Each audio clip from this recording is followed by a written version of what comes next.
Guys, welcome back into some absolutely critical, absolutely massive realignment news here today. I have unveiled several major insiders' predictions for what's going to happen next. What is the exact timeline? We're hearing rumors all over the place about Oregon, Washington, Stanford, California, possibly going to the Big Ten, and then we've got the 4 schools rumored to the Big 12. What happens first? When does it actually happen? We're going to discuss that in this video. Take a look at this tweet. We've got Brett McMurphy coming out and saying the Pac-12 is going to lose 4 schools to the Big Ten. The exact quote, they're going to lose 4 schools to the Big Ten, and then I think 4 schools out of the Pac-12 take a lifeline to the Big 12. So he's coming out and saying yesterday, listen, this is happening, guaranteed. We just need to know the exact timeline. Again, guys, it does make sense for the Big Ten to want to balance their conference, create a West Wing, possibly reopen TV negotiations, either get more money from Fox or get maybe even ESPN to jump back in on the deal and re-partner with them. And then the Big Ten has the cornucopia of the noon window, the 3:30 window, the 7:30 window, and the 10:30 window. That's 4 TV windows with possible primetime games if the Big Ten does do a West Wing expansion and you bring in a Washington and an Oregon. You know, you could have a 10:30 at night game on ESPN be Penn State at Oregon, or Wisconsin at Oregon, or something like that. I'm just trying to give you guys examples of how something like this could set up. So that is, Brett McMurphy, he's a guy, he shares a lot of stuff. He's a real dialed-in insider. He comes out and says, this is happening. This is some huge, huge stuff. I just wanted to show everyone this. So this is the overall TV contract CBS will have with the Big Ten starting in 2023. The contract runs through 2030. You can see CBS, Fox, NBC, Big Ten Network, and FS1. Big Ten Network and FS1 are basically an extension of Fox.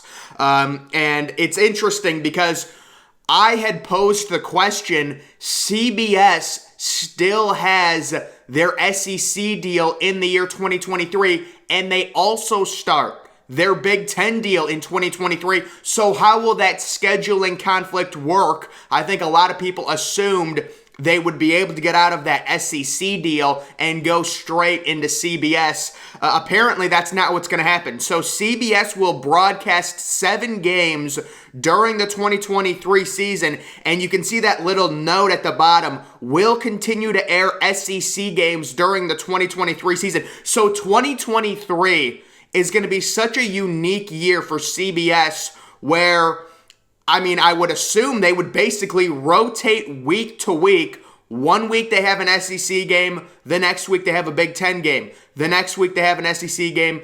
I'm assuming that's what's going to be happening. So a really unique situation for CBS. And then you can see CBS will broadcast 2 Big Ten championship games in 2024 and 2028. Their current deal, of course, with the SEC, CBS broadcasted every SEC championship game for like the last 8 or 9 years or whatever it is. With that deal ending, they will get 2 Big Ten championship games. NBC will get the 2026 one, and then Fox will take all the others. I think Fox has like 4. CBS has 2 and NBC has 1. All CBS broadcasts will be streamed. Okay, yeah, whatever with that. But I just wanted to share that. And then we've got a major bold prediction. Now, guys, I dug this up from a CBS Sports article. This is an absolute gem of a find. This wasn't even a realignment article. This is why you guys are subscribed to me, because I find articles. I go to the end of the earth. I'm constantly researching, and I have found this. I dug it up. This was a Big Ten predictions thing, and we've got Dennis Dodd coming out and saying at some point during this season, the Big Ten will announce further expansion during the season, apparently, and revenue sharing with the players. That's probably another topic for another day. the whole players getting paid and things like that, thereby lapping the SEC not only in dollars but prestige and recruiting. These could be the checkmate moves Kevin Warren wants to make. So Dennis Dodd, another dialed-in reporter, coming out and saying, listen, the Big Ten expansion is happening, the West Wing is happening, and it's actually going to happen during the season, which is something we didn't think was going to happen. We thought this was all going to be tabled. Now it looks like the realignment storyline is moving towards the actual season, and this is something I did not expect. I thought it was going to be segments. I think we all thought it was going to be segments, but we're starting to develop some sort of timeline. And we talked yesterday about the Big Ten possibly waiting for the Big 12 to make the big move because they didn't want to be liable in a possible lawsuit for basically single-handedly destroying the Pac-12. I think the public perception already knows the Big Ten did destroy the Pac-12 with taking USC and UCLA, but in terms of the laws, the Big Ten's trying to steer clear. That's why the Big Ten would prefer the Big 12 to get the 4 major schools from the Pac-12, Arizona, Arizona State, Colorado, and Utah. Once that happens, that could trigger the Big Ten to add Washington, Oregon, California, and Stanford. Those are the 4 schools that they have really zoomed in on at this point. And this is just a major prediction that this thing could be happening during the actual regular season when we've got games going on. Personally, I would rather we just table these discussions for the offseason, but it seems like this could potentially be a developing story throughout the entire regular season. And then we've got this college football. Will a patient SEC have to play catch up in realignment? And I think definitely yes. Based on everything we have heard about the SEC, they're very content right now being at 16 teams. What's going to trigger them to expand is the Big Ten expanding and creating a West Wing, which is, the going theory on the next Big Ten expansion. Once that happens, once the Big Ten gets to probably 20 teams, maybe 18, but probably they take all 4 Pac-12 schools because they all fit their own separate way, and it would make the conference a lot more balanced. It just makes sense. The Big Ten would take 4 teams. That will trigger the SEC to look into the ACC's grant of rights, and I thought this part of the article was interesting. Because of the ACC's grant of rights, any program leaving the ACC in the next few seasons might have to pay up to $100 million. That's not going to happen. Okay, Clemson is not going to have to pay $100 million to leave. That is simply not an option. The ideal scenario for Clemson is 8 teams come together to dissolve the conference, or they somehow get good enough lawyers to either renegotiate the deal or somehow get out of the grant of rights deal, which technically, unless it's renegotiated or reopened, has every ACC team locked into the conference through 2036, but we've talked about multiple ways that can be circumvented, including the simple majority, meaning 8 teams, and there's been some reports that Notre Dame even has a vote, which I don't know if that's true or not, but I read something yesterday. 8 teams have to vote to want to leave the conference, aka 8 teams have to have a landing spot that would be better than the ACC in a different conference where they would make more money. That's why people are talking about ACC teams to the Big Ten, because the idea of, let's just say NC State joining the Big 12, it's probably a step down in terms of overall revenue if the Big 12 gets to 20 teams because it's going to dilute itself. So it wouldn't make sense for NC State to want to leave the ACC and vote to dissolve the conference, because if they stay in the ACC, they would be making more money. Why would you leave if you can stay and make more money? That's why people have said, well, maybe the Big Ten comes into play, takes 2 or 4 teams. The SEC takes 4 teams. We would think a few of those teams would be Florida State. I mean, I've heard some weird rumors about Florida State to the Big Ten. I don't see it. I think Florida State's going to the SEC. I think Clemson's going to the SEC. Everyone agrees on that. North Carolina is another team that would certainly fit in the Big Ten. I think the SEC zeroes in on them. And then Miami, who I understand a lot of people within the SEC do not want Miami. But I think that's just kind of a team that's like, where else would Miami go at that point? You know, or maybe they want to take Louisville. Maybe the SEC wants Louisville instead. Louisville's got a really good basketball program. They've got a ton of money. They've actually got pretty impressive NIL collectives. It's enabled them to get a 5-star running back in the class of 2023 along with a top 100 receiver. So good for them. But guys, overall, I think that's the trigger for the SEC. Right now, the SEC is being patient.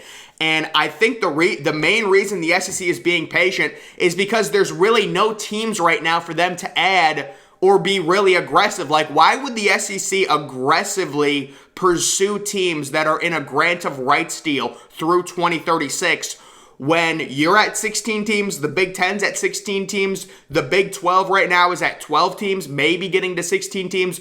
There's really no need to feel threatened like you're second fiddle to the Big Ten right now. It's basically your 1A and 1B. I think the Big Ten, due to Ohio State, Michigan, Penn State, USC, is a little bit, in terms of overall money, a little bit of a bigger conference. But remember, the SEC is getting Texas and Oklahoma. And especially Texas, that's going to be a lot more money for that conference. So right now it's a situation where it's 1A, 1B. It doesn't become, the Big Ten, passing the SEC until the Big Ten does their West Wing, which at that point, in my opinion, would trigger the SEC expansion, and the SEC would be talking to teams in the ACC. And at that point, the SEC's argument to teams in the ACC would be simple. You're going to make way more money with us. Now, does the ACC, are those teams in the ACC allowed to get out of their deal? That is something that we will be watching. But once again, we've got major predictions today, including a prediction that the expansion will happen during the 2022 college football season. That is a crazy thing. And then we've also got Brett McMurphy coming out yesterday in a radio show saying, listen, the Pac-12 is losing 4 schools to the Big Ten. And then, after that, he's saying the Big Ten is getting the 4 schools and then the Big 12, which in that event, I think you can, I think everyone already knows at this point the Big Ten has destroyed the Pac-12. Now the Big Ten can sit there and say, listen, we were just reactionary to what happened with the SEC. And theoretically, the SEC was already by far the best conference in college football. And then they added Oklahoma and Texas. So it's like you kind of have to make a move if you're the Big Ten and you want to try and stay on equal footing. But in this situation, I think the public perception, and all of us can understand and look at this and say, the second that UCLA and USC said they were going to the Big Ten, that started the dominoes and that destroyed the Pac-12 conference. And then it becomes a point where there's just no way to salvage it if you're the Pac-12. The only question, if they lose these 8 schools, meaning 4 to the Big Ten and 4 to the Big 12, do you really try and salvage it and still have a Pac-12 and just basically raid the Mountain West at that point and maybe try and get SMU? I think they would just dissolve. I mean, I think you would have Oregon State and Washington State going to the Mountain West, and the conference would just dissolve altogether because, remember, there's no way. Because the thing is, if these 8 schools leave the conference, you have 2 schools left in your conference because it's technically a Pac-10 right now. You do simple math, you lose 8 schools. You have Washington State and Oregon State. They go to the Mountain West. Your conference is done.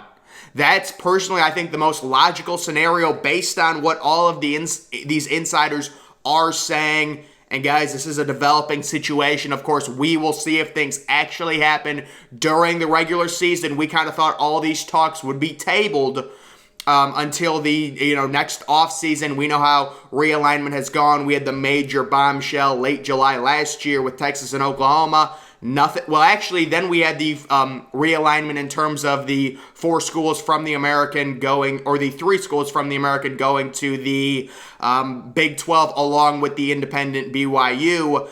Now we might get even more stuff, more bombshells during the season. We will see, but guys, make sure you are following me on Twitter. Link to that's always in the description. I'm, of course, the Depressed Ginger. Thank you for watching.